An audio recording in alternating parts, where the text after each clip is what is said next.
9, 8, 7, 6, 5, 4, 3, 2, 1.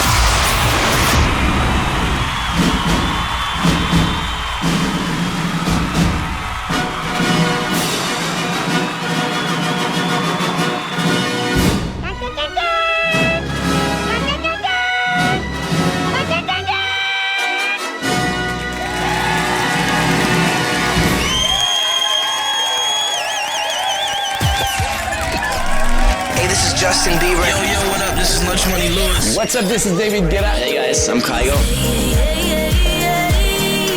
NetSupport Radio.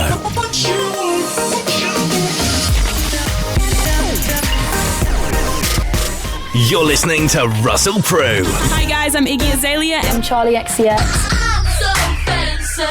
Powered by Anderton Tiger, the official broadcaster of Bett 2023. Thank you. It is 3 o'clock on Friday, the 31st of March 2023. It's the last day of our tax year. My goodness. Hope you're all paid up to date for that. And the last day of term as we go into our Easter break. Engines have started.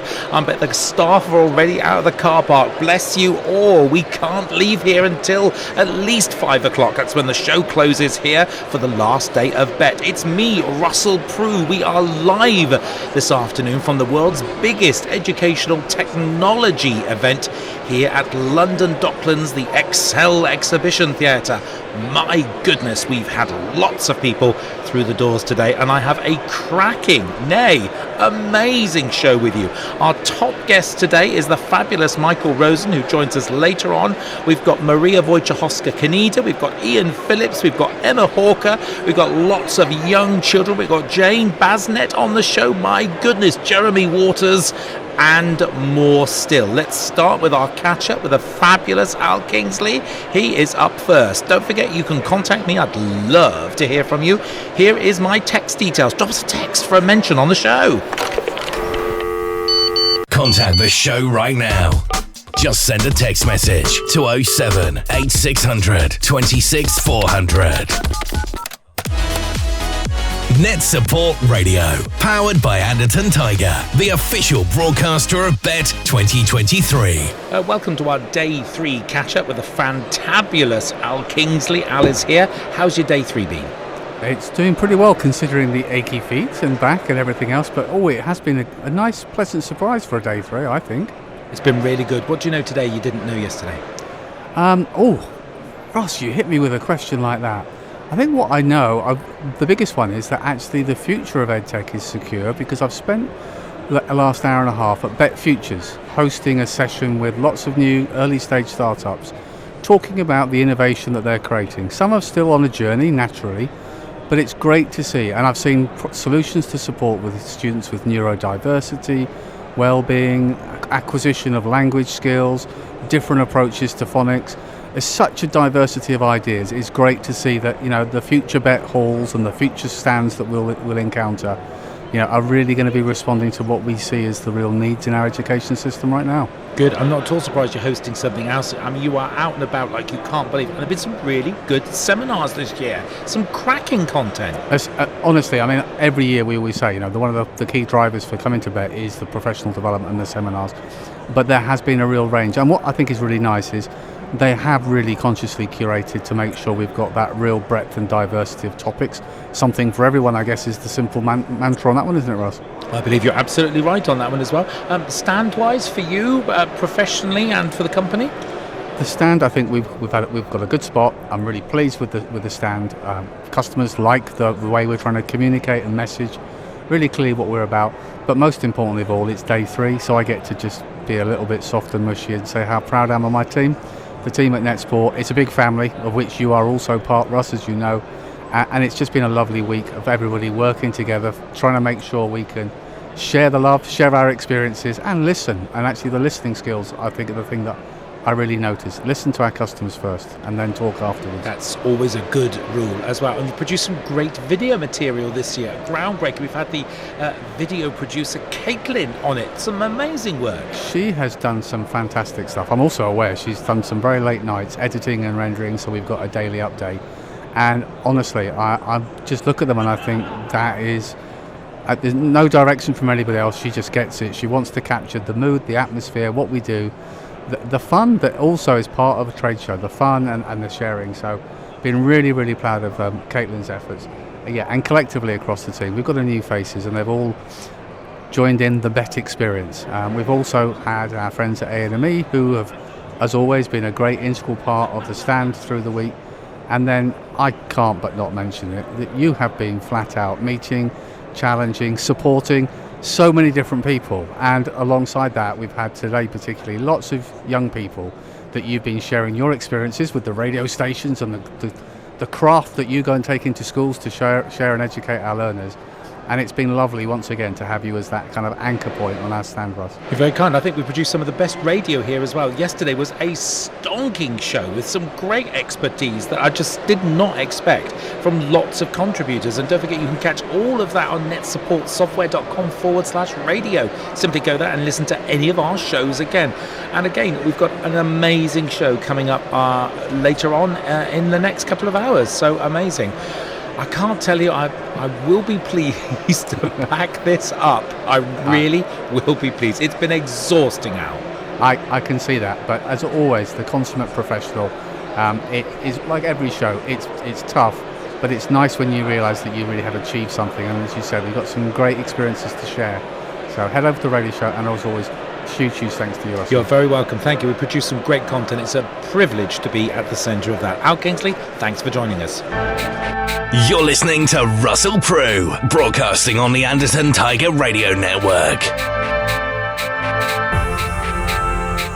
Just a different selection of music. I like the variety. Just the variety. I never turn it off. Good music. Amazing. Just amazing. Plays really good music. Very good. By far my favorite station. You're the best. Oh, yeah. I love you guys. Powered by Anderton Tiger, the official broadcaster of Bett 2023.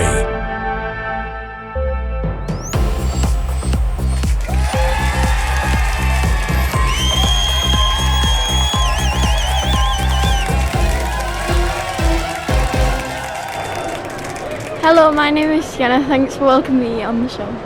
Hello, my name is Chloe. Thanks for having me on the show. Hello, my name is Evie. Thank you for having me on the show. Hello, my name is Dexter. Thank you for having me on the show.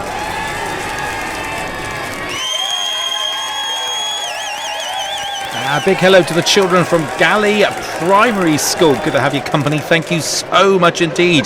There's plenty more of that coming at you. It's been a very interesting day in the news. My goodness, Heathrow Airport not looking good, folks, if you are looking to travel from there this weekend. 1,400 staff from the Unite Union are taking strike action.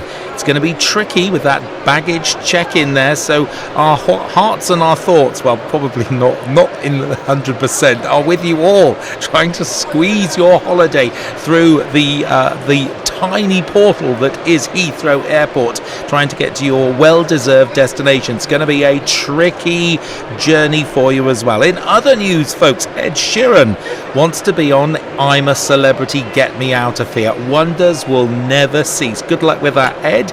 Apparently he's a big fan of the show. Next up, a great conversation with Jane Basnett. You're listening to Russell Prue Live. It is 8 minutes past 3. We are broadcasting our third and final radio show from Bett here at the London Docklands Excel Conference Centre. Good to have your company this afternoon. Stay with me. It's not going anywhere. Joining me live in the studio is Jane Basnett, who's simply just stopped by for a chat. Yes. Welcome to the show. What's brought you to Bett today? Well, I wanted to come and see all the fantastic goings on. I was actually really keen to go and have a little explore of VR and AR and, just inform myself a little better. And you know what the other one was, Russell? Esports. And do you feel informed now?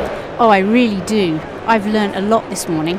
I've even learnt some things from you as well, Russell. You're very kind. What have you learnt from me, Jen? Well, you've showed me your amazing radio station that you set up for students in primary and secondary schools, and I'm really interested and excited. Even more reason to talk to you, which is really good. What do you think about the esports thing, the whole esports thing? I think I've still got a lot to learn, Russ. Do you know much about it? Yes, indeed. Oh, you do? Well, I think I would love it, but I was brought up on Donkey Kong and Pac-Man. There's nothing wrong with that. If you could turn that into a multiplayer, multi-observing environment, then you're kind of looking at the esports thing, when it becomes a collaborative, communicative, that would do activity where we're all competing against each other. Building resilience as well. That sounds I good guess. to me. Sounds good. Ticks a lot of the boxes there. I guess it's all about those soft skills, right? Perfect. Yes, I would say they're not as soft as they used to be. They're now more essential than they would be. Yeah. Okay. You know, when good manners opens more doors than good qualifications, when your ability to communicate and explain things are now how people appraise you more quickly than looking at your CV. You know, particularly in your setting, you know, everyone's going to have exceptionally good qualifications. Oh, yes, we've done the Duke of Edinburgh. I've done. What else have you done? Yeah. So what's your extra? What's your unique selling particular? I run a radio station. We did a charity show and got 10,000 quid for our local charity. Oh, my goodness. Here's me on the radio interviewing the local bishop. Yes. Click play. But things that open more doors like that. Definitely. And confidence with language is very important. Even in our more able and talented young folks, they're the ones, I think, who benefit enormously from a radio station investment, because when they're writing their script, they just keep doing it beautifully. Yeah. And you can't do that. We're live in 10, but I'm not ready. Thinking on our feet. That's what matters. So important. When considering it, even to admission to a higher or further educational establishment, there's going to be an interview. Someone's going to ask you some questions you hadn't prepared for. What are you going to say? It's so true. It's so true. That's what I'm here for. You know, what next? We are, you know, in my setting, we're a one-to-one surface school, you know, and we've got MIE experts in the school, etc., etc. We're a showcase school, and the students know how to use their devices, but actually, you know, what is it that's going to give them something more when they go on? Competent, confident young people who feel they've contributed to the success of their environment. And I think we should be equipping them with the kind of things that they're going to be doing beyond school. It's just, we've moved beyond. We don't know what that is. That's the trouble. We've never, you know, it's not, who would have thought, someone said on the radio this week, someone said, who would have thought the head of an online bookshop would be the richest person on the planet? Who would have thought that 20 years ago? I didn't know that. Who would have thought that head of Amazon would have been the richest person on the planet? I wouldn't. Okay, so when I went into teaching, I wouldn't have imagined the job that I do now. And so that's even my lifetime. So for the students, they're going to be doing loads of different jobs that they don't know about. It's getting faster and it's accelerating, which is what it means. It's lovely to chat with you. I'm pleased you've had a positive experience. You'll be able to find this recording as a podcast afterwards and share it with your disciples at the school. They'll be thrilled to hear from you. I will look forward to sharing that with my staff and the pupils at Downhouse. They ought to get that in there. Oh, that's very kind of you. I wasn't felt able to mention it, but now you've mentioned it as well. It'd be really good. And I'd be delighted to talk more about the radio for you. Brilliant. Thank you so much, Russell. Really enjoyed it. Get on down and party. The first cut on this record has been cross-format focused for airplay success. Oh, yeah! NetSupport Radio, powered by Anderton Tiger, the official broadcaster of Bett 2023. It is the best station. They have a variety of music. It's a wide variety. You're listening to Russell Prue. Good to have you company, folks. It's 13 minutes past 3. We are utterly and totally live across the planet, and as if by magic, a major contribution, a major disruptor. This is Mr. Disruptive Pants himself. Nick Causton from Steamco is here. He's the guy with a rocket. What trouble is he? He's big trouble. Nick, how are you? You keep out of my pants, Russell Prue. I've spent a week looking for you. I've been here 3 days. In the last hour, I find you in a corner. Fantastic. Well, there's an app, mate. If you've not downloaded the app, unfortunately, you're not going to be able to find your way. What are you up to? I'm wondering. I'm ploughing the floorboards, if you like, looking for inspiration, looking for ideas, looking for old connections, and it's been absolutely fantastic. We did a teach meet last night, a live stream teach meet from a cardboard oil rig outside the Bett Centre. I mean, beat that, Russ. Well, actually, you will. I'm not going to challenge you. Well, I'd say we need another oil rig, like another hole in the head, don't we? Really, honestly, was really good. But I love your brilliant graphics and the way you do it. And just take young people to a different space, and I think that is magical. But you're also quite disruptive. You are challenging, and you like to put creativity at the front of everything you do. Absolutely. I always have to remind people what I do, Russ, actually, and that's very much to champion creativity, to inspire creativity. But as you know, we have to be doing something. So I like to ignite creativity with creativity days, workshops in schools. But what really struck me here, actually, was a couple of weeks ago, the new technology minister, actually, Michelle Donnellan, who was prior to that the culture minister, and prior to that was in the DFE of all places. She was in Bloomberg announcing for Treasury that the UK is going to be number one in AI and tech. I thought, great, let's have some faith, let's have some belief, brilliant, we'll stand with that, whatever. And then she said, but at the moment we have vacancies in the IT sector that represent a loss to UK GDP of, how much do you think, Russell? How much do you think? Billions. It's in the billions. It's 150 billion I'm not at all pounds a year. surprised. That does not shock me. And I hate to say, I'm not going to get political on the show because I know you don't like that, but we've got a lovely little hashtag that one of your contributors earlier gave us, actually, long COVID. Because we've focused almost relentlessly on literacy and numeracy, which are obviously important, but at the expense of other skills that a lot of young people desperately need.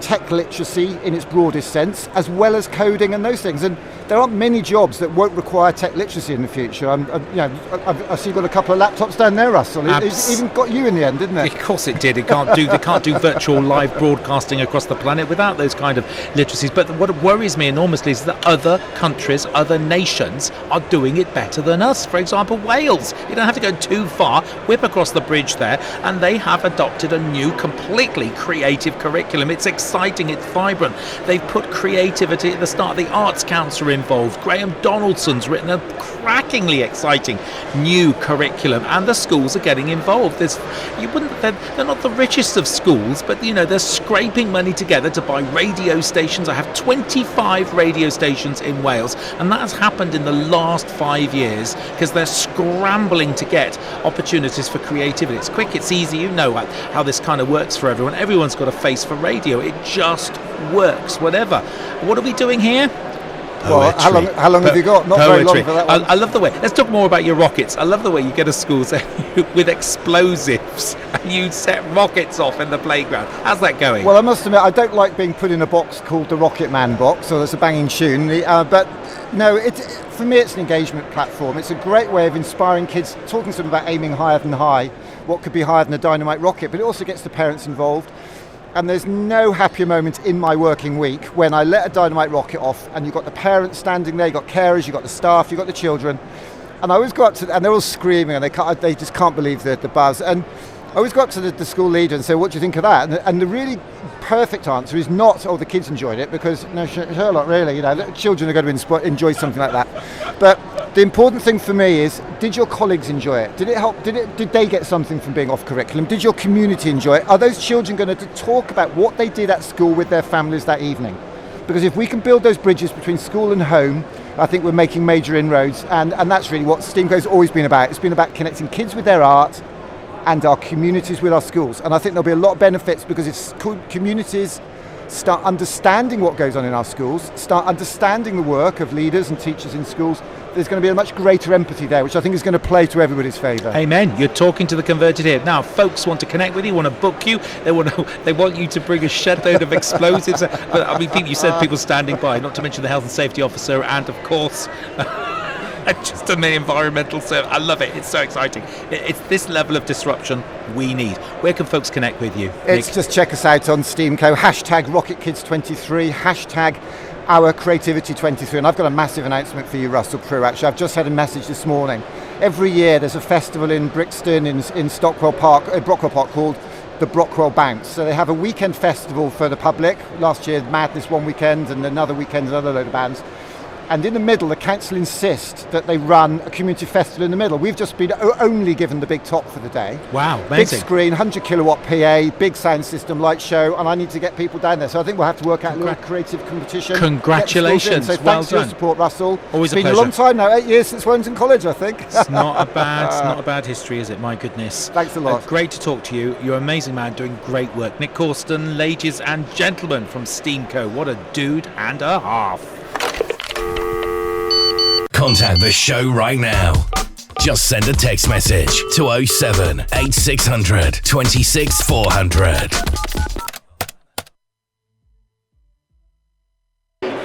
Listeners, in my quest to bring you a plethora of guests across the industry sectors, I have in front of me Jeremy Waters, who is from Elastik Learning. I couldn't resist that.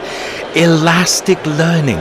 It sounds like a trousers you'd buy from Marks and Spencer's for gentlemen of a certain age. How exciting. Jeremy, welcome to the show. Tell me what you do and what you're doing here. Russell, it's great to be here and thank you for having me. We've had a great bet so far with the Elastik team and learning a lot as well. But day 3 and it's a real privilege to be on your show today. You're very welcome. It's a pleasure to have me. Tell me what Elastik Learning does. Well, we work with schools in Australia and the United Kingdom. We acknowledge that schools are data rich but insight poor, so we help schools understand the gaps that are impeding student progression. So schools do many assessments, and often just to get a top superficial level of data, we help schools aggregate assessment data, bring it to life, and then derive the gaps that are impeding student progression on an individual performance base or in groups or classroom or whole school. We're able to also provide content to fill those gaps to support the teacher. And what form does that take? Is that a boffin in a tall pointy hat, or is there some interface or something? As an educator, what does my interface look like? What does it look like? Yeah, well, it's an online interface where the teachers log in, students as well. And the teachers are able to derive insights that come from the data. More and more we see schools become proficient at storing a lot of data, but often that can cause overwhelm for teachers where there's so much assessment and testing going on. Where do they even begin? What does a 10 out of 20 mean? What does an A mean? But what we do through the lens of curriculum linking and expert knowledge of certain areas of teaching and supporting teachers to save time, we enable them to pull out the information that's important. So we save them time, but we also help them to be more enhanced and effective in the classroom in their decision making. Amazing, absolutely amazing. I didn't even knew we needed this, which is really, and is that a challenge when you're conveying that? People just... Yeah, it can be. I mean, the market is deep and wide, and certainly for me, being in the Australian market and coming to the United Kingdom, I'm learning a lot about how there are many different players and how to engage with schools. Certainly at the beginning of the journey, a lot of schools wanted to bundle us up into the assessment world, but what we've proven is that we're very different to large assessment providers, that we're there to support the teacher. Being a former teacher myself, my wife's a teacher and my mother's a teacher, I have a deep understanding of education, and what's important is we keep the best teachers in the trade. More and more we see teachers leaking out of education and going into other industries. We've got to support them. It's not about taking their jobs away from them. It's about supporting them. And data itself, the richness of data can be a support and not a hindrance, but you do require a tool like Elastik to allow the teachers to unlock its essence and its potential. It's a bit like having an intelligent investigator kind of thing. I like the idea of that. Yeah. Again, saving a bit of time there, and I just don't want an average or a meridian average. I need some intelligent data collection, which I think is perfectly. Okay, I get it. I'm excited. Thank you. You have excited me. I like that. I wasn't sure I was going to be excited, but with a company name like that, we had to chat. Where can folks connect with you? Where's the website? Where do I find out more? Yeah, so we're actually located on the DIT stand this year. We're partnering with them. They're helping us explore other regions outside the UK. We're elastik.com. Elastik is spelled with a K and not a C. The name originally was derived from potential energy and pulling back, if you think of a bow and arrow, and releasing and propelling a student forward. So that was the fulcrum of the name and where that came from. Nothing to do with stretchy pants, which I am delighted for as well. Jeremy, it's great to chat with you. Continue to have an amazing bet, and thanks for joining us and bringing this to our attention. I love it. What a great experience. It's been fun. Thank you. Bless you. The sky's the limit with NetSupport's award-winning software solutions. Very good afternoon to you listeners. It is National World Backup Day. Just to remind you folks, it's the 31st of March. Time to back up those phones, back up those devices, back up your life. Do it if you can. It's World Backup Day. I just wanted to put that out to you. It's currently 24 minutes past 3 and it's author hour here. Well, I wish I could give her an hour. I'd love to. It's lovely. You wait all day for an author and then one eventually pops up. I have with me the fabulous Beverly Clarke, who is the author of Smart City. Beverly, welcome to the show. Thank you so much. Thank you for having me. You're welcome. We haven't even had a chance to pre-chat, as we like to do with our guests, because we are mid-live show. What brings you to Bett and what's happening? Wow, what brings me to Bett? It's the EdTech event of the year. I'm networking with loads of people from around the world and from across the UK. And also it's an absolutely great opportunity to promote my own work, my consulting, my authoring and my coaching work that I do. Brilliant. Tell me about the book here. So I've got Smart City in my hand. Looks like a beautiful title here. Illustrated by the fabulous Terry Cooper. Amazing. Nice piece of work. Who's this aimed at? What's it about?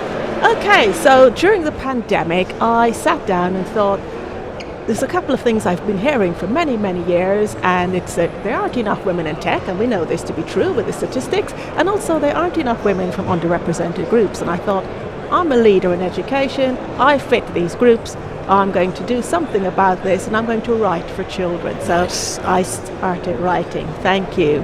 And so I wanted it to be an adventure story based upon some of the childhood stories that I've written, read adventure stories, and I penned the digital adventures of Ava and Chip. And I thought I'd write one book. It turned out to be a series.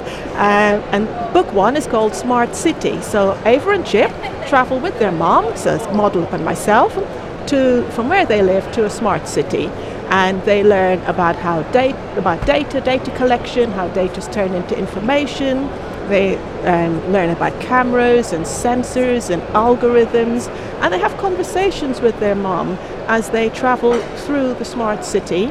And it's designed basically to encourage conversation between parents and their children, and also to be used in classroom settings and can be used to support the curriculum.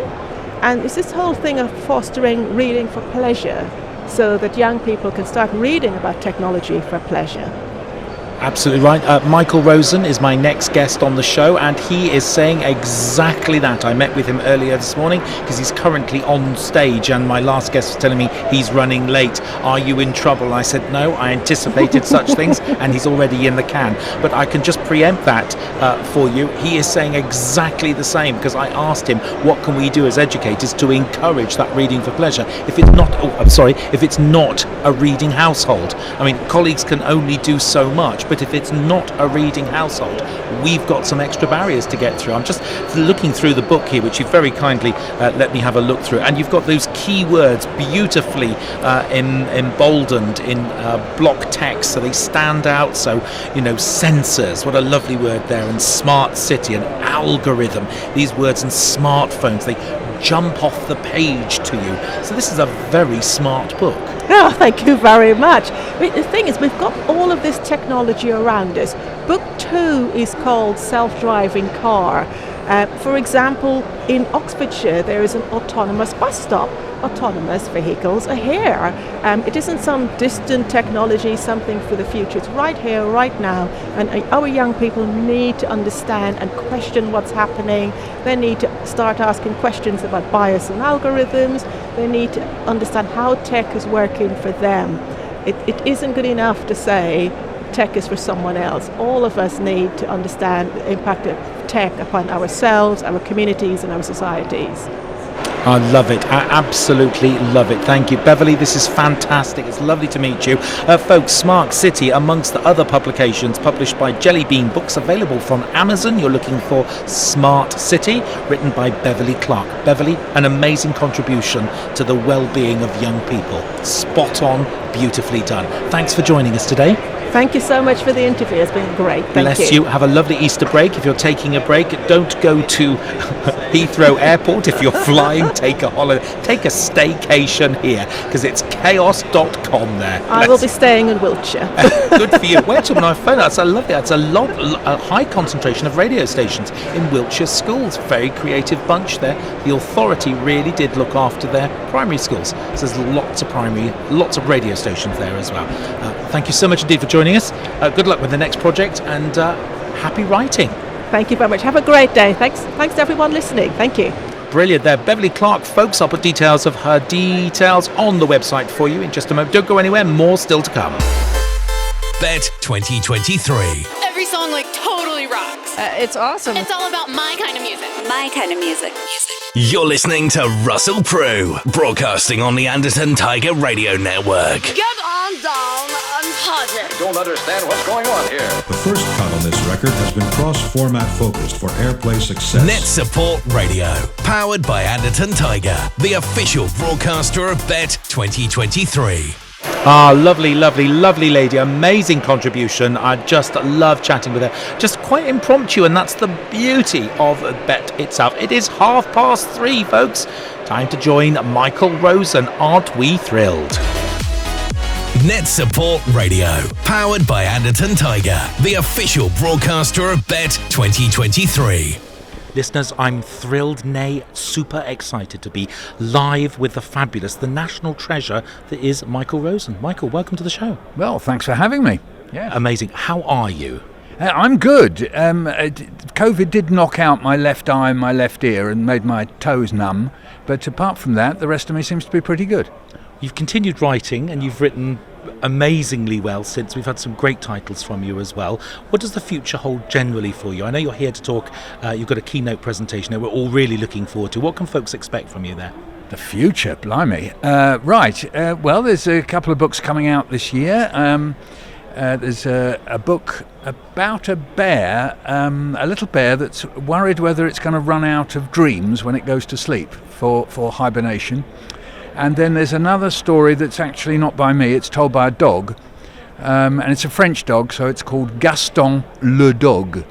And Gaston le Dog is on a kind of odyssey to get to the beach. For some reason or another, he's pretty fixated about a beach, and he meets up with some pals. There's a hedgehog, who all those of you who speak French will know is called Hérisson, yes, and also meets up with a cat that might be quite familiar to people. A little bit like Puss in Boots, but anyway, this cat lives in, of course, you know in French a cat is called un chat, so of course it lives in a chateau. Yes, you've got there. And so that's right, Gaston le Dog and the chateau, and also a very wise old serpent and a hippie yak that collects flotsam and jetsam from a river. So plenty there. That's coming out in the autumn. Amazing. We can't wait for that as well. You're speaking at the show here. What can folks expect on the stage from you today? Well, I did a little booklet for schools called Write to Feel Right. And it's about writing about emotions and writing for your own well-being, if you like, your state of mind. And I'm drawing on my own experience of writing about trauma and bereavement and illness and loss. And so I draw on that without loading the children with that in the book. But today I'll be talking a little bit about that book. I'll read from it. It's a little booklet, a school's booklet. And then reading some of the poems that I've written about being ill, and also all various things to do with my family, remembering or trying to understand what happened to their relatives in the Holocaust, and also the loss of my son. So I'll be reading some poems about that and talking about why I wrote in the way I did, I think, yeah. It's an amazing book as well, just an amazing title. I love the collection of photographs that really kind of touched me in an enormous way. Really exciting. What do you think colleagues can do to improve the state of writing for our young people? What are the things we can do? Well, I think we should stop chasing them about these expected levels. The idea that there's a special kind of writing that is good on the basis of the fact that you've ticked some boxes that come from the grammar, punctuation and spelling test, to me it seems to be completely absurd. It's, to be crude about it, well, I won't be crude about it, but anyway, it's the wrong way round. I think people know the various expressions to describe that.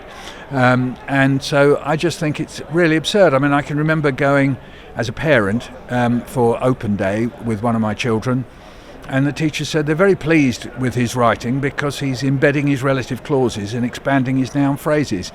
And I just remember thinking, well, yeah, but I mean, it doesn't actually make good writing. Good writing can be, sometimes you can just write without even verbs. You know, think of great poems, think of, well, even very clever adverts. If you stand on the tube and see it, say it, sorted. You know, there's no expanded noun phrases there, there's no subordinate clauses, there's no relative clauses. It's very direct, and in fact it's even, in grammatical terms, incorrect. See it, yeah, full stop, that's great. Say it, yeah, full stop, that's great. Though in fact GPS would say you'd have to have an exclamation mark there because it's a command, that's how absurd it is. And then we've got sorted all on its own.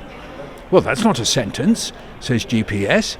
Well, of course it works very well. Look at me. I'm not reading that off a piece of paper. I know it off by heart. So there was a slogan that really worked that wouldn't pass SATs.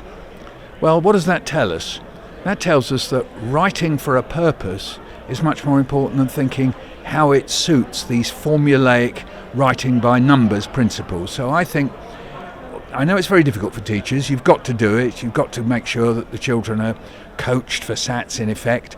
But you must find some other time, some free time, some space where you can write where you're inspired by other literature apart from anything else and by the children's own experiences.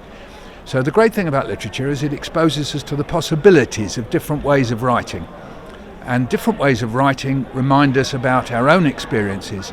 So you have an interchange, a lovely, lovely interchange between your own experience and this incredible variety of ways of writing. Expose the children to that, and they will fill in their own experiences and their own imaginations. You must trust them, and it'll happen. Of course, colleagues will know that before they start writing, we need to get them reading more as well. What else can we do to encourage a greater or a higher level of reading in young people? Well, the key thing we have to remember about reading is that it was invented so that we have pleasure. That was why it was invented. It wasn't invented in order to give us exams or tests or to find out whether it was good for us or not. You know, when Homer wrote the Odyssey, it was in order to excite us and amaze us and make us wonder about this person and his failings and the adventures, and whether he'd be able to cope with the clashing rocks, and what trick would he manage to think up in order to be able to listen to the sirens but not dive into the sea and then get destroyed. And we're in awe of this, and we love this, and then we wonder whether he'll ever get home, and then if he gets home, will it be okay? All this, that's why we invent literature. So that's over 3,000 years old. And we've been doing that ever since, and whether it's comics or stories or poems or drama, opera, this is all ways of writing, and we do it for pleasure. So school should be a place for pleasure, writing and reading too. So the idea that we can make reading for pleasure at the centre of the curriculum. We know that if children read for pleasure, they access education more easily. So if you want to then add on to that, they achieve more, they attain more, that's true, but they will find it easier to access education if they read more, and if they read for pleasure, because they'll find their ways to different texts that excite and interest them, and that's the way. What can parents do? Because a lot of the reading can be done at home, and colleagues would say that if a child is not from a reading household, they're at a disadvantage. What advice could you give to parents to encourage their children to get stuck in? Well, ideally, if there's a library near you, go to that. If there's a bookshop near you, go to that. Give the children the choice, let them choose. But the internet is a fantastic source of books and writing of all kinds. It does take a little bit of navigating, but if you put in a title, let's say you've got young children, and you put in a title like Nursery Rhymes, or you put in Hansel and Gretel, you'll find lots of lovely versions of it, whether in writing or in video form, with lots of lovely pictures and so on. And you can start exploring So I know some books that are old are quite difficult for children to access, but virtually every book that was written before 1900, or I think even before 1920 now, is actually up there on the internet somewhere. And so you can play around with these things, and also go to authors' websites and see what they show, because quite often authors put up their bits of their books and so on their websites. I've got over 200 videos of my poems, for example. I'm not the only one. I put up new poems on my website. So if your child says, well, they like Julia Donaldson, go to Julia Donaldson's website, find what she's talking about, and sit with your child and help them navigate. That's what I'd say. And do you have a favourite author at the moment? A favourite author? Well, I read a wonderful book for adults, this is, by a man called Colin Grant. And Colin Grant's parents came from Jamaica. He was born here, brought up here, and he wrote a book called I'm Black So You Don't Have to Be. Yes, so it's, and that's a quote from an older relation of his, who was a pioneer really for him, and he said, well, I did the black bit, and now you don't have to be. So it's a lovely, wry, clever, funny, brilliant book about his Caribbean heritage and how he navigates around his relatives. I interviewed him for the London Review of Books. You can see a little video of me interviewing him, and I just think it is a wonderful, wonderful book. That's an amazing there. Do you have a particular children's author, apart from yourself, that you would recommend to anyone? Children's authors, many. I mentioned Julia Donaldson. I think she is a pure genius. I think we are so lucky to have Julia Donaldson. In years to come, people will go, oh, she was amazing, just like the people say A.A. Milne, goodness me, how amazing, J.R.R. Tolkien, how amazing. People will say that. They should be saying it now. She should be somehow in the centre of the national conversation about literature and books. She isn't, because we diminish and don't value children. So if you write for children, this is somehow thought of as like a bit childish. But so far from it. This is somebody who is a genius with words and literary form, and we have her in our midst. We should be treasuring her. So, Julia Donaldson. That's a brilliant recommendation. It's a pleasure as ever to speak with you, Michael. Thank you so much. The very best of luck for your keynote presentation, and I may well see you later on in the afternoon. For the moment, thank you so much, and God bless you. Thank you. Thanks very much. I love this station. Absolutely love the station. Oh yeah. You guys are the best. It is the best station. You're listening to Russell Prue, broadcasting on the Anderton Tiger Radio Network. You know who it is. My favorite station. I love you guys. Turn your radios up. Every song totally rocks. It's awesome. It's all about my kind of music. My kind of music. The official broadcaster of Bett 2023. Welcome to your ultimate dance experience.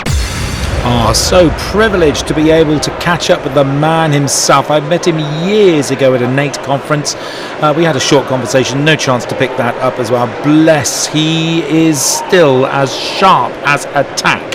And I can confirm that was a brilliant. We did that in the Speaker's Lounge a little earlier today, because I knew his presentation is currently overrunning, as we said with Beverly just a few moments ago, and he wouldn't have been able to make it here on time, and we'd have been panicking. I'm so pleased he kindly agreed to that hour. It's 18 minutes to 4. We've got loads more guests. My very good friend Maria Wojciechowska-Caneda is up next. Do not go anywhere. You're listening to The Show, live from Bett.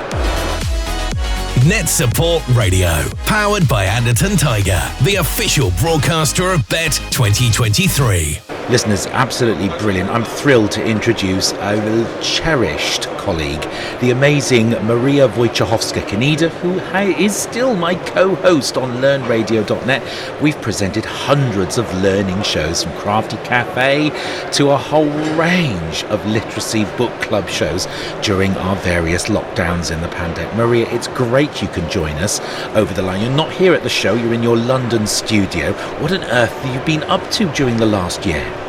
Oh, Russell, it's lovely. I've never been described as cherished.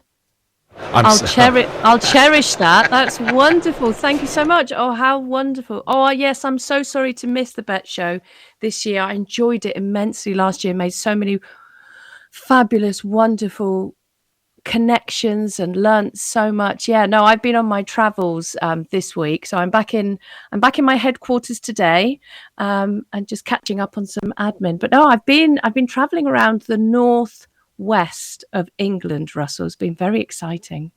Now tell the listeners about Arco Iris and your your I can't even say it now. It's too easy for you to say. It's not easy for me to say.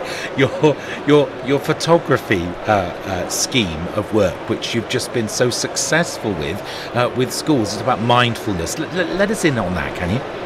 Oh, thank you so much, Russell. Yes, it expands every time I go back to it and I visit new schools. So I'm an experienced teacher. I've been teaching for 25 years, nearly 30 if you class my degree. So I've been in education a long time, worked in a variety of different schools, but it doesn't matter where I was. I noticed even pre-pandemic that well-being needed something. So about 13, 14 years ago, I trained as a relaxed kids coach, and that was fantastic. And I think that brought me onto the journey to think, what is it that I can offer uniquely for me? Because you know, Russell, I'm very quirky. You know that, don't you? Oh, you've been quirky all the time I've known you, and I like that. We call that innovation. Oh, thank you.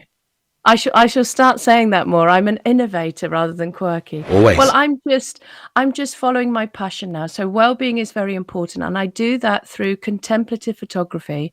I don't teach them some skills. So when I visit the schools and they have part of a workshop, it's just about the children experiencing photography as a response. But I also do teach. I teach an after-school club in local schools around the southeast London area where I'm based. And I teach them the actual skills. So from year 3, 7-year-olds, they're learning about focus, background, complementing backgrounds, macro, starting a school after Easter, looking at grade 3. So I created all the content, all of this wonderful experience that I've had over the last 25 years. So I've created the content, but the workshops that I do are particularly beautiful. And Russell, it's really grown because I started just looking at contemplative photography, but now I deliver imaginative experiences. So I invite the children to relax their bodies, relax their breathing. I lead them through a guided meditation, a guided visualization, because children are very imaginative. I don't know what it is. We seem to drum it out of them. They come into school as butterflies in reception. And I've taught year 6 for many years, and I'm trying to reignite some sloths. I mean, I think I've become a sloth. You remember on the show I had Nap, my sloth. I love it. I love what you do. I've picked up a lovely phrase here at Bett, and it can be adjusted for you. In God we trust. For everything else, there's photography. And you could just apply that to everything. It was someone who was talking about data. It was really good. I was just amazing. You're doing amazing work there, Maria. It is just incredible. You're touching the lives of young people, and you say, stream it. I'd say knock it out of them. And year 4, even year 4 are immensely creative. When I go into schools and do radio workshops, I believe they've not heard the word no enough. They've not heard the you can't do that, you'll not ever be any good at that, pointy finger in forehead. They've not had that enough. They're also not so self-conscious and self-aware at year 4. They're up for anything.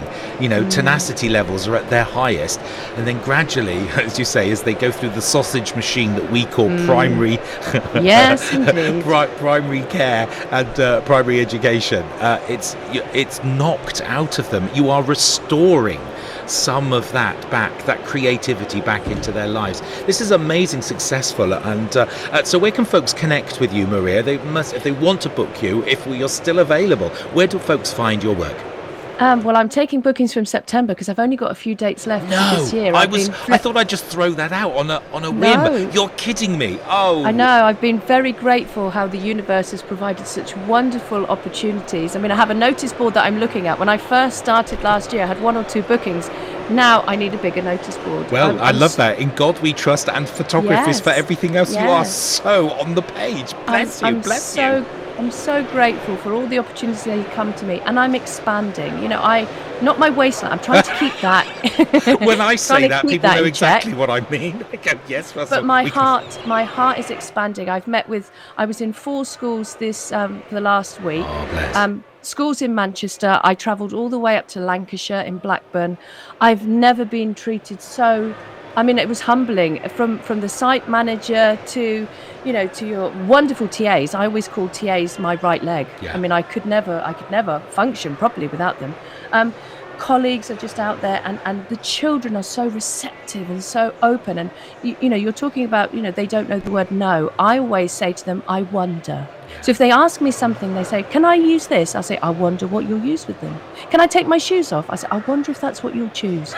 So it's very permissional, or if somebody says, oh, I can't do this, I'll say, yet. I can't do this yet. I was listening to a wonderful BBC Radio 4 programme about grit and resilience. Mm-hmm. That resilience is great, and I think with that resilience is a real big buzzword. It's been, for many, many years.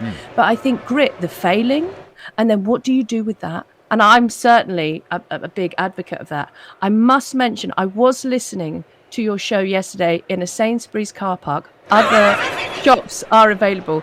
In Manchester, so grateful for what you're doing, because for colleagues who can't come to Bett, you're still engaged. And I was listening to Professor Stephen Heppel, massive fan. He changed my perception of so many things.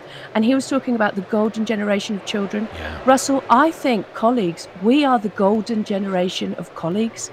I think we've been through some things that we'll never be able to go back on because we've changed. We've evolved, and like that show we did a few years ago on World Radio Day, evolution, innovation, inspiration. We're the people, and Russell, you're there, and I'm so grateful for you being there, and I'll be there next year. Oh, I love bless it's you. in March now. It's wonderful. Well, early nights. No, only this year. We're going back to January. It's okay. last All week, right. but one in January. Get it in your diary Okay. now. Yeah, but All right, I book will. early to avoid disappointment. I've talked over you telling me your URL and your web addresses. How do we connect with you, Maria? Where do we find you? I'm on all the platforms, on all the major platforms. But yeah, if you want to find out more about my work, it's www.arcoirislearning.co.uk. It's Spanish for rainbows, because I'm a really big fan of rainbows. Rainbows for me are a sign for hope. They're a sign for hope for so many, and a sign for hope for children. Maria, as always, it's a pleasure, a delight, and an honour to chat with you. Go in peace and have a splendid Friday. Thanks for being on today's show. Thank you, darling. Thank you. Contact the show right now. Just send a text message to 07 8600 26 400. I love catching up with Maria. We presented some cracking radio shows over the couple of years that we've been broadcasting together. You can catch all of that work on learnradio.net, folks. You just go to learnradio.net. Everything is there, every show we've ever broadcast together, and there's loads, all the resources that go with it are all available completely and utterly free of charge. Aren't we good people?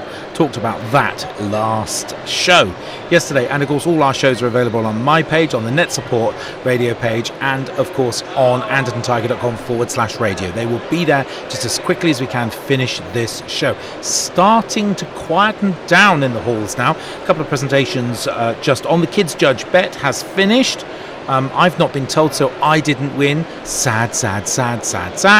But never mind. I was recording a brilliant interview with the fabulous Michael Rosen. That was amazing. I just can't get over that still. Just amazing. Maria, thanks very much for your contribution. Still loads to come, folks. Don't go anywhere. It's all happening here. You're listening to Russell Prue, your Bett Radio Show host, live on NetSupport Radio at Bett 2023.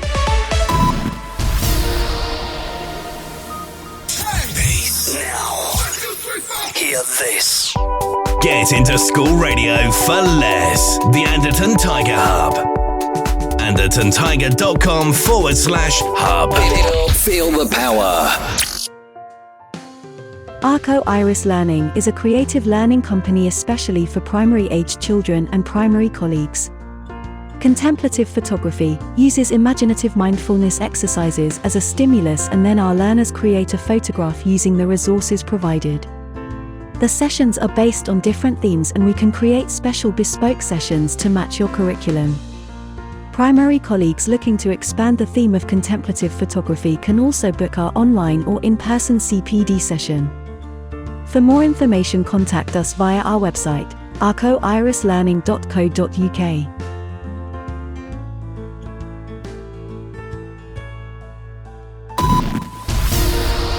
LearnRadio.net is a live broadcasting and podcast platform that showcases the best examples of radio for learning.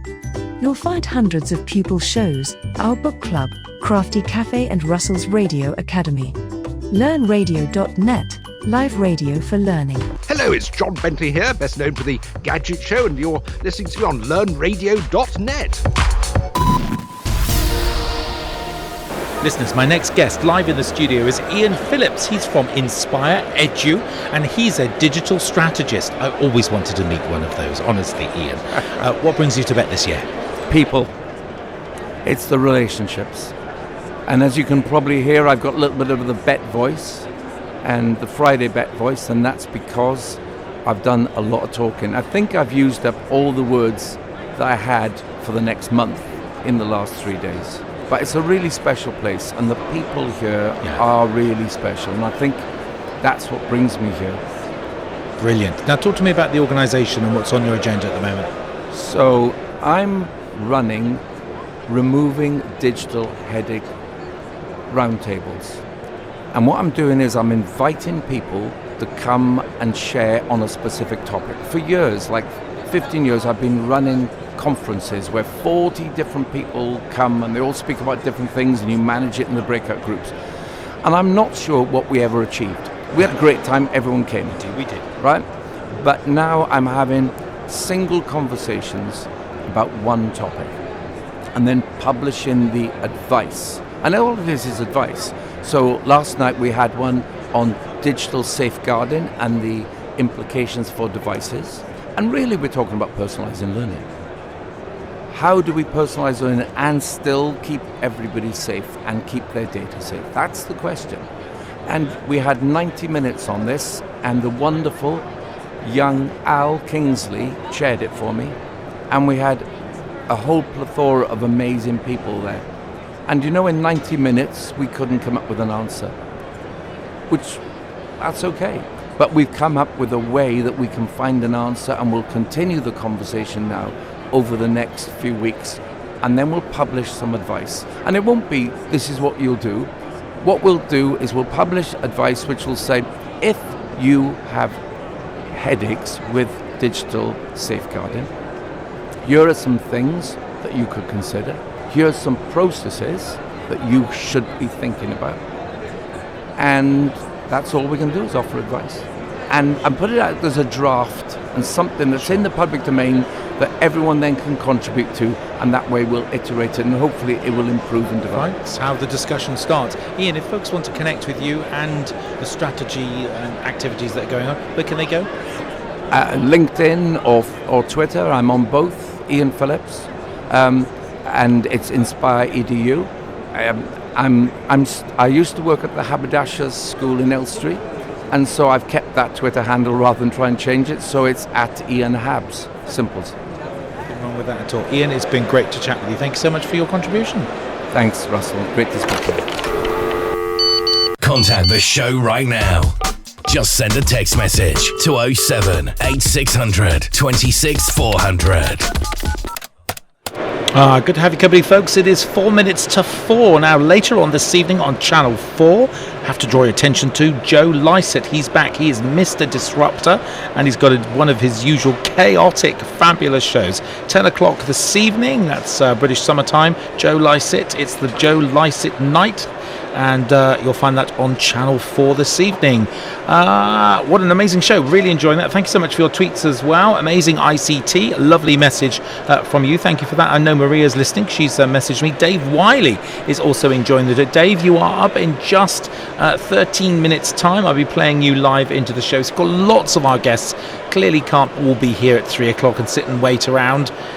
Just don't have those production values, that capability here at the show. So we like to record our guests during the day so we can stitch the show live with a nice themed thread running through it. I hope you're enjoying it. Do get in contact. I'd love to see a text, a tweet or an email from you. All lines are open. You can also record a message on our telephone answering machine. I know how 70s.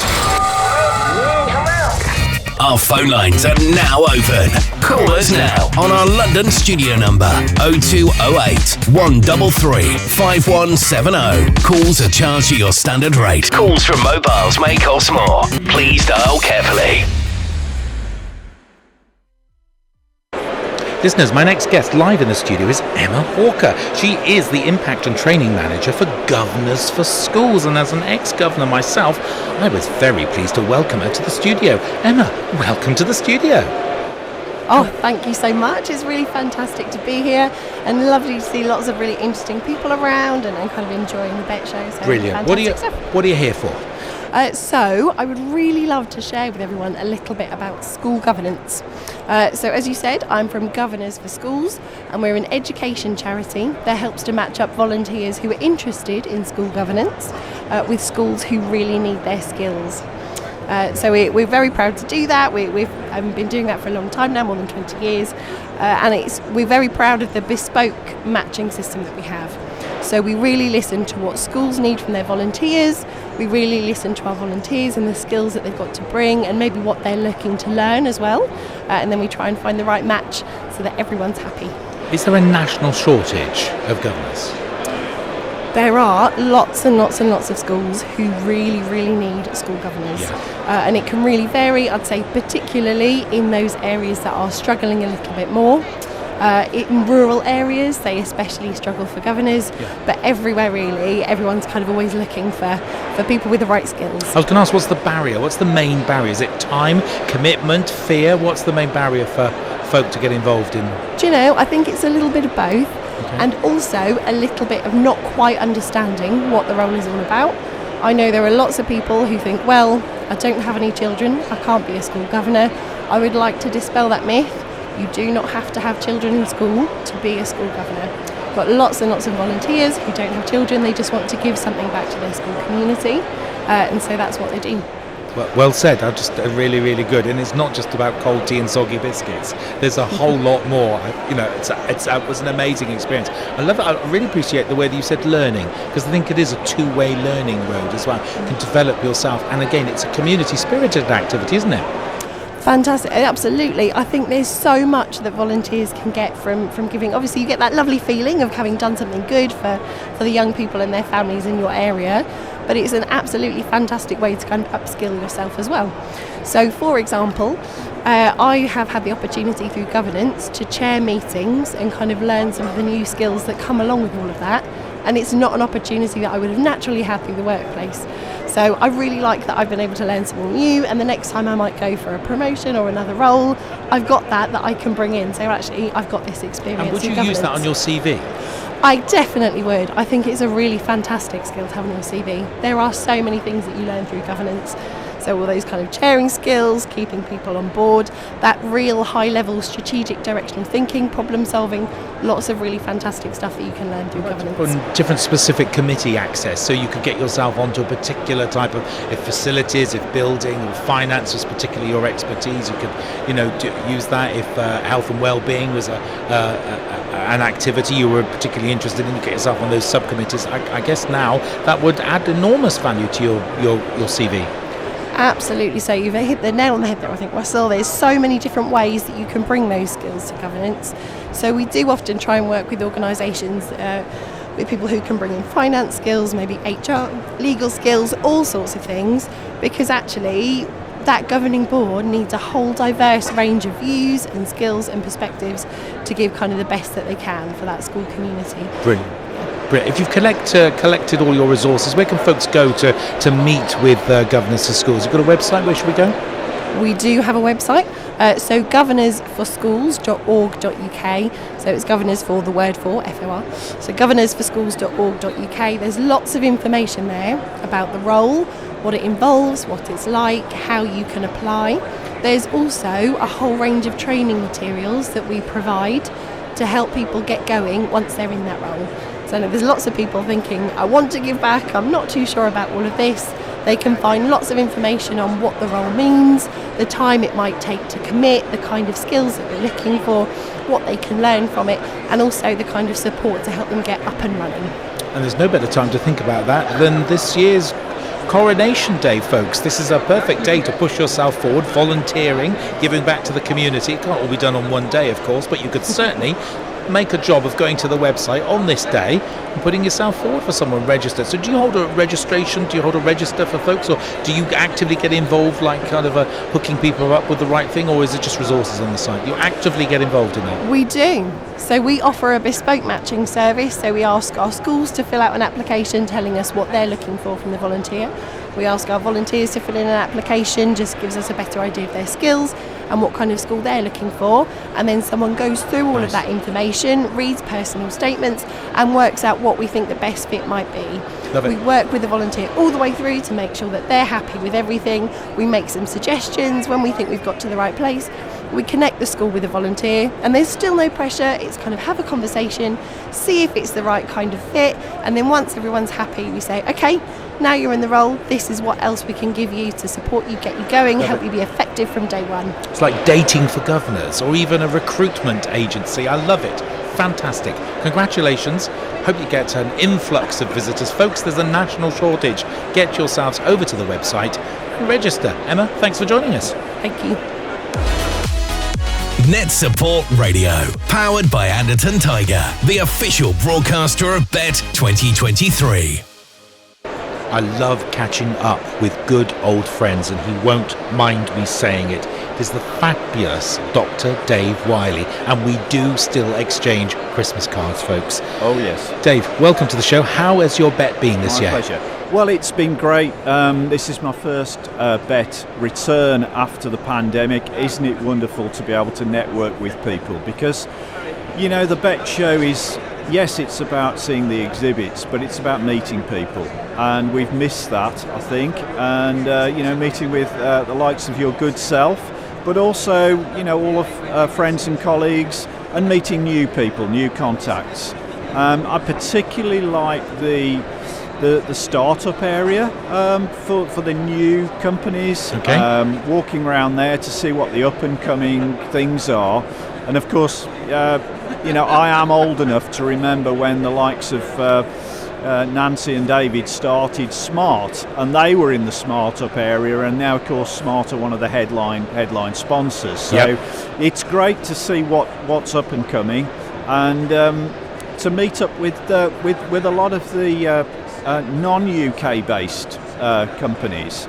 So there's one particularly that I looked at called Scolon, which is a great piece of software that enables a school to have all of their subscriptions all together in one single sign-on portal. Wow. And it can track the usage by teachers and students, because when I'm going into schools talking to heads, they quite often have subscribed to a lot of different pieces of software or applications, but they're not quite sure what the data use is.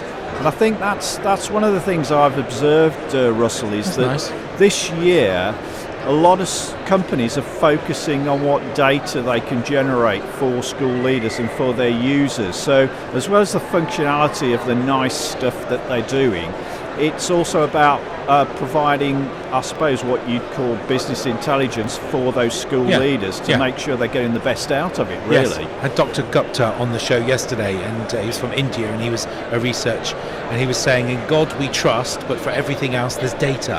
And I thought, he's absolutely on point there. Yeah, and you know, I've been into schools and done a review on particular subscriptions.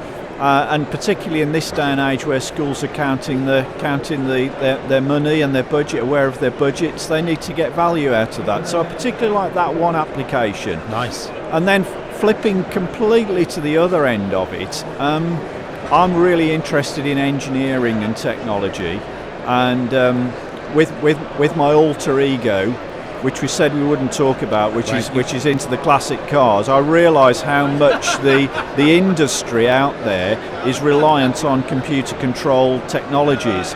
And in area N, the north side, the other side of the wall, there's a great company that's showing robotic arms and robotic manufacture. Now, some of that equipment is very expensive, but it just strikes me it's the sort of thing that in high schools or secondary schools that are focusing in on that tech. Sure. Those young people need to be using those computer controlled and computer generated manufacturing things, and they're actually making SIM card holders over there. It's not just making badges and things like that. They're actually producing a piece of equipment, and it looks like some of the robotic manufacture I saw 3 weeks ago when I went to a real manufacturing plant. Wow.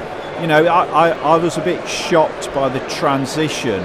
We always talk about, we're in the 21st century, we always talk about 21st century skills, we're in now. But, that engineering and technology side of things, a bit disappointed I'm not seeing so much 3D printing, because again, I've got a lot of friends out there who've got people working in industry who are reliant on 3D printing now. It's not just a nice to have, it's part of their engineering process model. So to me, that side of things, some things come and go in waves, don't they? It was quite a big thing pre-pandemic. It's I haven't seen too much of it now, and I think that's a great shame, because it's become commonplace in industry now, Yeah, I think you're absolutely right. You also spoke I caught you on stage with the fabulous Dave Smith. What were you talking about there? Oh, okay. Well, again, it actually comes back to data. What we decided to do, the organisation called BATA, the British Educational Suppliers Association, they do, for 18 years, they've been doing a survey of what they called ICT in schools, what sort of trends there are, what the expenditure is, and they've got a great big data set which they normally provide a detailed report to the educational edtech industry. Sure.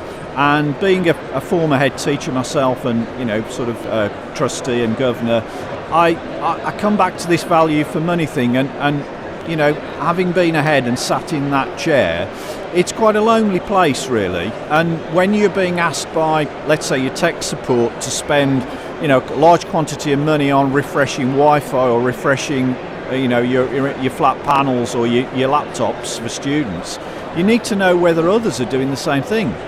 So they got a data set of 1,400 schools that they survey, and I asked BATA through our mate Dave Smith if we could repurpose that data, not all of it, but take the key salient points to reposition it for school leaders, and it's gone down a storm.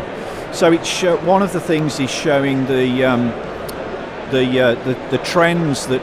The first question was what are your pinch points on EdTech, and you won't be surprised to know that the top of the list is finding budget money to do it and acting strategically. Sure. But another one is basic Wi-Fi infrastructure.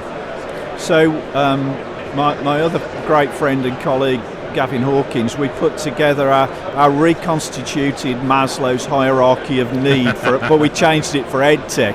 So instead of food, warmth and comfort at the bottom level, we put Wi-Fi and devices as the bottom of your Maslow's triangle. So that was one of the other points that school leaders were wanting. It was maximising devices. Then we went through how the trends in expenditure are slightly declining because pressure on budgets, and when we've got data around that. And then the one that really sort of rang a few warning bells for me was the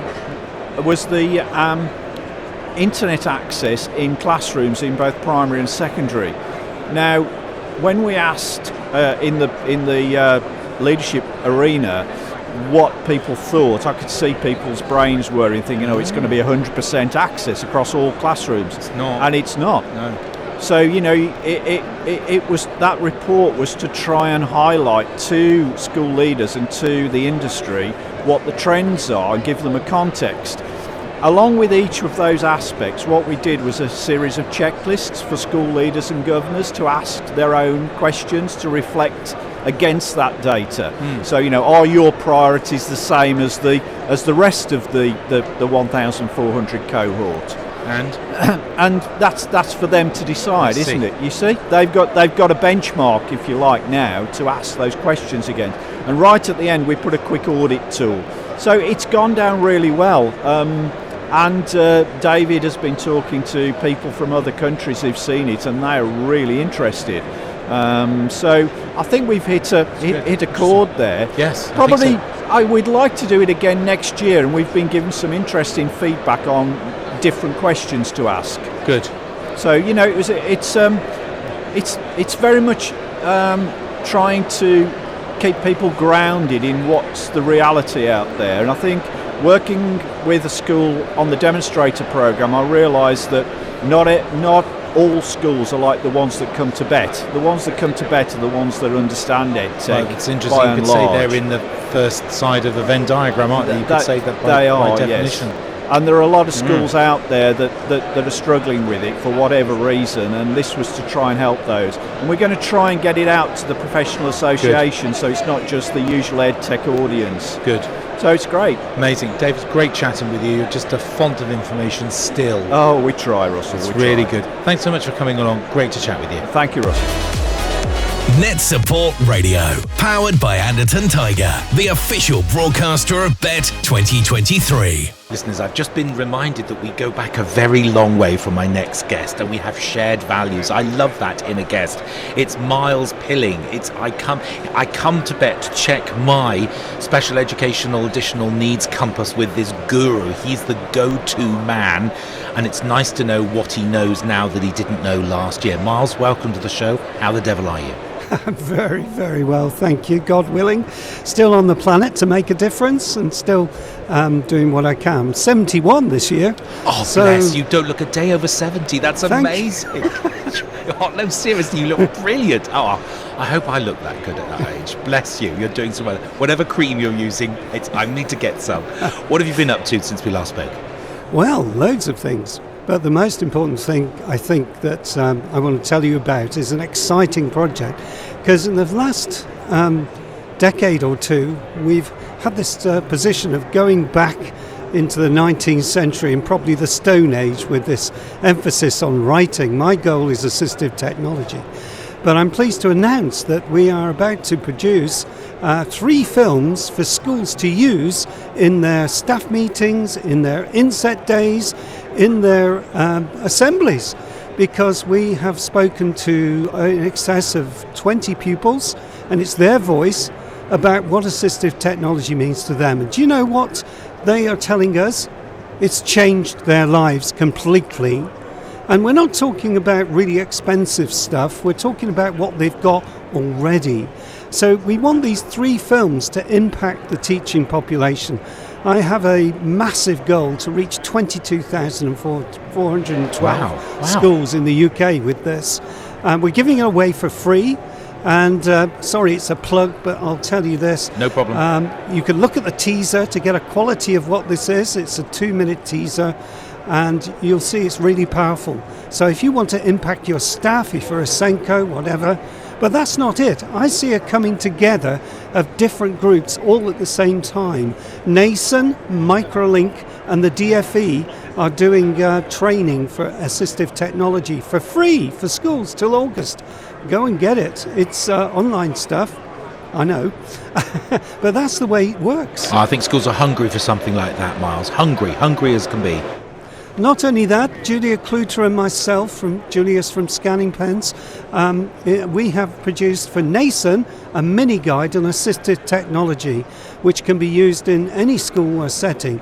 It's using the SET framework, and that enables Senkos to put into practice what we've talked about in the films and what Microink are doing. So this is a really golden time, and Marie, maybe post-Gove we can move in a much more, what I would say, a much more better way, because our mantra is the technology is essential for some, but it's useful for all. And we want it to climb out of the ghetto and begin to impact the education world. As you can see, I'm really passionate about this and excited, because we've not had this in the UK. We've had about products, we've had about case studies, but what about hearing the pupils themselves? Yeah, we need a step change, a system change, a systemic change like this. Where can folks find out more about this? Where's our website? Have you got stuff on your website? Where can we go, Myles? Yes, BATAonline.org. Because BATA, the British Assistive Technology Association, not the shoe firm, they produced it. So if you go to BATAonline.org, and you'll see a link coming soon. We hope to produce all the 3 films freely available in spring 2023. End of plug of that one. No, that's amazing. That's really good. Insofar as tech, 3-dimensional button pressing, those kind of things, has there been any significant improvement on that? I mean, captioning, I think, has been a big change. I met a company here called Captioned, and I spoke to Richard Powell yesterday. He's the founder of that, and I liked it immediately. It caught my attention. And now this year they are captioning all of the theatres on an app, which is stunning improvement. We had a jolly old catch up with him yesterday, which was amazing. I love chatting with them, and that's a good success story for me as well. Anything else on your front? Well, Microsoft have done something with captioning. You can caption anything on any website, anywhere, anytime. Old YouTube stories, whatever, even stuff published on government websites, if you care to do that. That's interesting. Also, I have been on a passion drive to find a speech-driven computer, because I have a client who can't use their hands and they're blind, and she's frustrated because they can't do that. Remember, we talked about this last year. Well, yeah. Windows 11 you can run through voice access control, and it will actually control the computer, but it crashed our screen reader, so there's some work to go yet. 57 years ago, Captain Kirk talked to his computer and things happened, and that's the kind of technology I'm really after at the moment, is speech-driven completely. We have it a little in Alexa and Google, but you know what? They don't necessarily allow the stuff that people want to do. My client just wants to send emails and also surf the internet, and both are a challenge. So that's the point. Well, I wonder whether those, because of course those platforms have been developed more quickly than anything else, because they have a bigger market penetration, and therefore there is more money to be made out of that. It's a mass market, and I wonder whether we should stay with the mass market idea and make those things do, even if they're bolt-on additional costy items. Alexa, take a Microsoft Word note, and then dictate as you would. Paragraph 1 starts, "Dear sirs, next line." It has been brought to my attention that, wouldn't that be great? That's kind of thing. Send email to Alexa, send email to. And I think those are good. Alexa, read the following website. Yeah. And I don't know, I'm not an Alexa. I really don't want to let those devices intrude upon my broadcasting space. Our biggest enemy is GDPR, which has stopped some of the things Alexa was developing. So if we can try and do a sensible GDPR in the country, maybe we can allow these things in. Because they had skills that would do it, but they removed them. We can only think it's GDPR. Has to be. A problem. Well, we should get someone from Google on the show here. At the moment, they declined every offer to comment. Anyway, I mean, some of the other things that I find exciting, GPT. Yes. There are some potentials there for neurodiversity people to be able to construct, say, write me a letter of recommendation or a website or something, or publication, and it's pretty good, but it's not quite perfect. But it goes to 20. Well, and I can't say that because I might be using an older version, but yeah, there's some excitement there in that, and I haven't seen anything that wowed me yet here this week, but I've only been here one day. Well, that should have been enough, Myles. It's great to catch up with you. If folks want to connect with you on social media, where should they go, Myles? At Myles Pilling on Twitter. I'm on LinkedIn as Myles Pilling, and Facebook as well. So you can find me at Accessibility. That's Accessibility with an A in it, Solutions. And certainly I'm there for you if you want to reach out to us and have a discussion. Myles, great to chat with you as ever. Enjoy the rest of your day. Cheers. Thanks. Listeners, I'm thrilled to have a shed load of young people in the studio. Hi, my name's Lucy. We're from Lanchester EP. Hi, my name's James. Hi, my name's Jack. Thanks for having me. Hi, my name's Imogen. I'm having a great time here. Hello, all of you. Welcome to the show. Thanks so much indeed. Lucy, great introduction there. What have you seen at Bett you've really thought was interesting today? That's a really good question.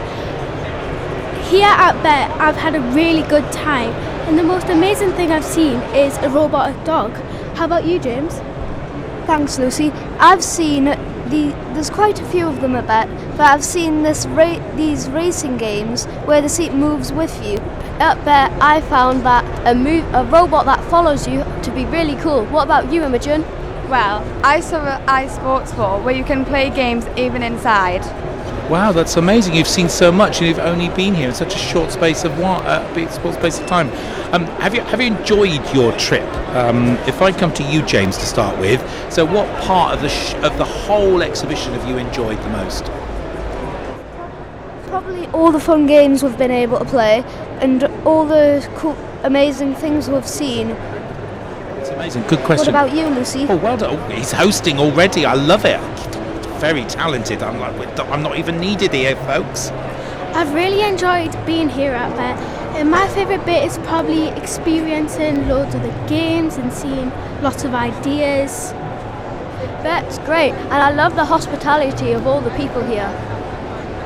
I love going on some of the games and seeing what they're actually about. Oh wow, that's just amazing. Well, all of you, thanks so much indeed for joining me. Your classmates will be listening back at school. I know it's holidays at the end of today, so they'll be keen to get away. There'll be a lot on their mind. Do you have a message back at school, perhaps a message for your friends back at school? You want to say hello or hi to everyone? We'll start with you, Lucy. A message for your folks back at school? Hi, it's been really great here. Hope you're having a good time at school. Excellent. James? Hi, I hope you're having a good time at school and see you soon.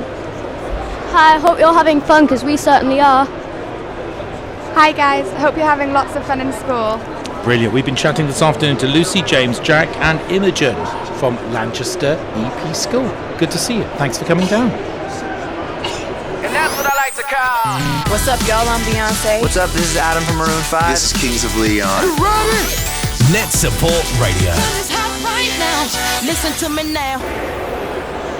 Listeners, I'm bringing you a smorgasbord of and delectation of a mix of things. I've got someone from Action Mats in front of me, Jonathan Bhowmick. I hope I got that right. He's the founder and creator. Jonathan, what do you know about Action Mats? Action Mats were devised for a school in Birmingham where all of the children were of Pakistani origin, and the brief was to get the children interested and excited about exercise without the need to explain what was needed of them. So we devised mats with pictures and graphics on there to show the children what to do so they could understand for themselves, they could take ownership of that exercise, and it would be empowering. Each mat features a little stick man and then a graphic, and when they put those two pieces of information together, the graphics may be arrows, footprints, that sort of thing, handprints, telling you what to do and how to do it. So things like star jumps, rocket jumps, those sorts of things are shown on the mat. I see. When I saw the word Action Mats, I thought immediately there was going to be some sort of Uber Bluetooth connection model and huge video and lots of tech that as a primary colleague wouldn't be able to set up, or at least find challenging to set up. So I'm delighted to hear how old school this is. The ultimate analogue here. We're slight imposters, but I don't think there's anything to moan about. It's the yin and yang. There's no problem at all with that. So how would it work in a classroom? How would I deploy this? Is it a whole class activity, simultaneous activity? It's a whole class activity. We've been told it's one of the quickest resources to deploy that people have come across. So children will come into the hall or the gym space, they'll pick up a mat as they come in, they'll find a space, they'll look at the mat, see what it tells them to do, and they'll start moving. All of their classmates will be coming in and doing the same, and before you know it, the whole class is moving. But it's not the same activities. This is something I picked up as well. So these are different mats with different activities on. Each mat has a different activity printed on it. That's a game changer, because normally you would do this as a single classroom activity. The whole class are doing the star jumps, for an example. Yeah. Everyone's doing the same thing at the same time. I like the fact that this is self-paced and pupil-led. Correct. I like that. Correct, absolutely so. So once everybody's warmed up, Then they can sit down, take a drink, and then the teacher can explain what the rest of the lesson's going to look like. Nice. So there's no waiting around when the kids come in, there's no pushing and shoving and so on. Everybody's moving straight away. Then the teacher will look at our concession to technology, by the way, is that we do have an app for the teachers, which is simply a library of all the lessons that we've created. Excellent. So they can either have a PDF book, PDF downloads or a book, but generally it's simpler on an app. The teacher will look at the next configuration to set the mats up in, and then get the children to set the mats up in that configuration to produce perhaps a team building game, a problem solving challenge, an educational game. So we just move the mats around to create new lessons. I love it. In a world of overcomplication and AI, it's refreshing to go. It's like here's a deck of cards, and we're going to use them in a different way than you've ever conceived possible to use them. So, yeah. Good. Are you having a good bet? We're having a wonderful bet. We've got orders from Denmark, India, Cardiff, and also in the UK. I'm sure the Welsh are delighted to be up there. Absolutely so. And the thing about the Welsh actually is we've got a few sales in Welsh-speaking schools because they don't have to compromise on their language. Nope. They don't have to speak in English to do this. They're an inherently international resource. Kids from anywhere in the world can use them. And there's plenty of creativity in the Welsh curriculum at the moment. You can't say that.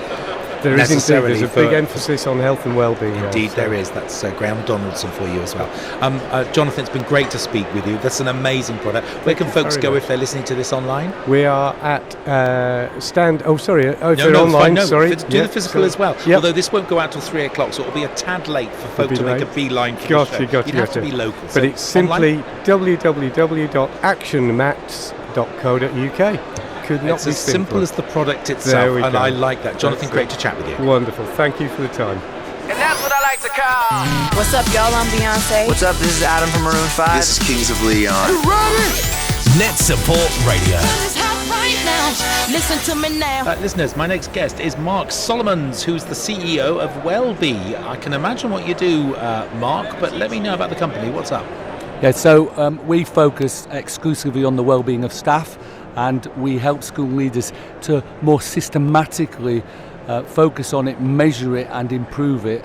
Lots of schools out there do things on well-being, they talk about being important, but if they're honest with themselves, they're a bit ad hoc about it, they run ad hoc surveys.